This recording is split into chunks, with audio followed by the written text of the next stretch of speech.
भारत की खोज किसने और कैसे की। स्वागत है आप सबका आज के इस वीडियो में। दोस्तों, भारत का इतिहास ना जाने कितने रहस्यों से भरा है। भारत एक प्राचीन देश है जो अपने बीते सालों में हमेशा से हर मामलों में परिपूर्ण रहा है। न केवल धन वैभव से बल्कि प्रकृति से भी हमेशा से परिपूर्ण रहे हैं और इसीलिए भारत पर लोगों की बुरी नजर भी रहती है। उसी समय यूरोप के लोग पूरी दुनिया में व्यापार करना चाहते थे। भारत में व्यापार करने के लिए उन्हें समुद्री मार्गों का पता नहीं था। उस समय अरब के लोग भारत के रास्तों को जानते थे, लेकिन उन्होंने यूरोप के लोगों को मार्गों के बारे में नहीं बताया। वास्को दी गामा पहले शख्स थे जिन्होंने भारत के समुद्री मार्गों को खोज निकाला था।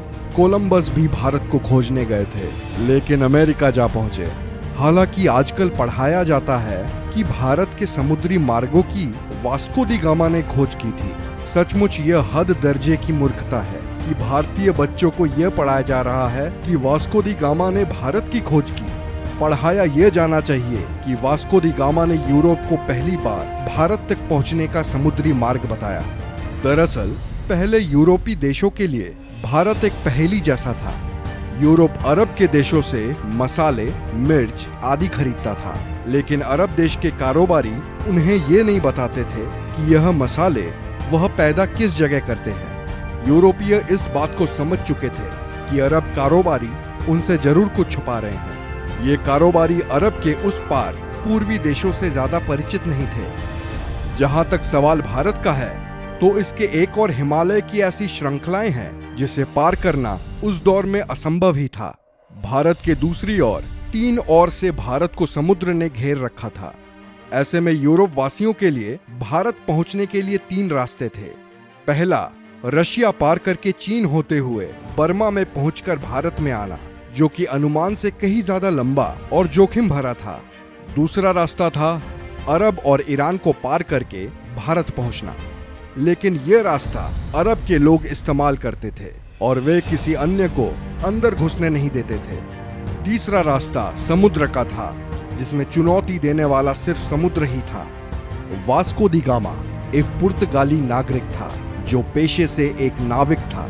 इसका जन्म 1460 ईस्वी में पुर्तगाल के साइनस में माना जाता है। उस समय में अरब के लोग यूरोप में मसाला बेचा करते थे जो वो भारत से लाते थे।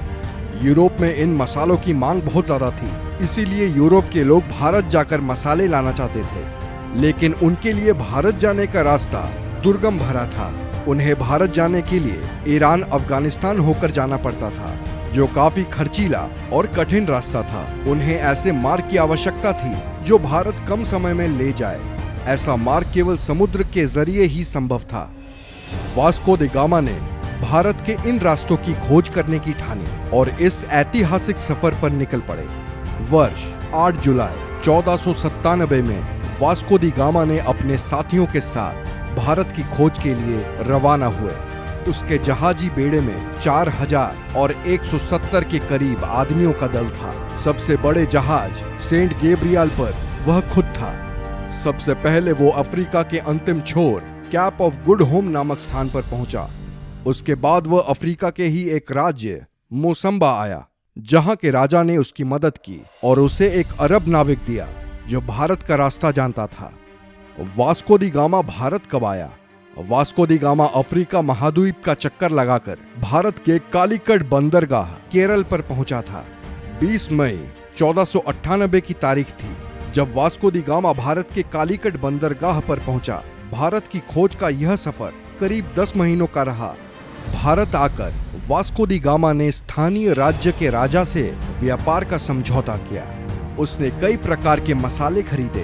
भारत से पुर्तगाल आने के दौरान समुद्री तूफान से उसके जहाजी बेड़े को नुकसान पहुंचा और उसके दल के कई लोग मारे गए।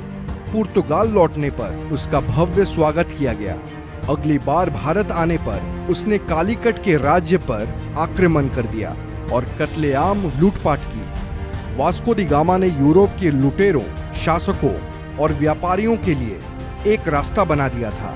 इसके बाद भारत पर कब्जा जमाने के लिए यूरोप के कई व्यापारी और राज्यों ने कोशिश की और समय समय पर वे आए और उन्होंने भारत के केरल राज्य के लोगों के धर्म बदलने में महत्वपूर्ण भूमिका निभाई।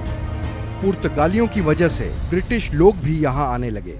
अंततः 1615 ईस्वी में यह क्षेत्र ब्रिटिश अधिकार में आया। 1698 ईस्वी में यहाँ फ्रांसीसी बस्तियां बसी। फ्रांस और ब्रिटेन के बीच के युद्ध के काल में इस क्षेत्र की सत्ता बदलती रही। 1503 में वास्को पुर्तगाल लौट गए और 20 साल वहां रहने के बाद वह भारत वापस चले गए। 24 मई 1524 को वास्को दी गामा की मृत्यु हो गई। लिस्बन में वास्को के नाम का स्मारक है। इसी जगह से उन्होंने भारत की यात्रा शुरू की थी।